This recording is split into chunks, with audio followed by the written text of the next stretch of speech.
Maximum ছেলেরা যারা রান্না করে তাদের হাতের রান্না কিন্তু অনেক বেশি টেস্টি হয়। কারণ কি জানেন?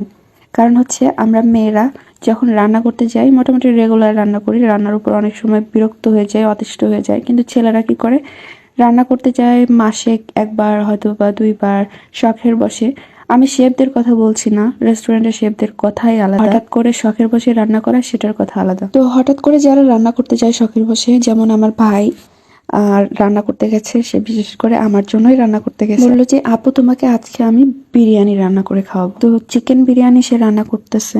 তো আমি রান্না ভিডিও যতটুকু করেছি তার থেকে বেশি না ভাবছিলাম যে কত পরিপাটি করে বেশি বেশি করে দিয়ে রান্না করতেছে। আর আমরা মেয়েরা যখন রান্না করি তখন ভাবি তেল মশলা বেশি দেওয়া যাবে না, শরীর খারাপ করবে।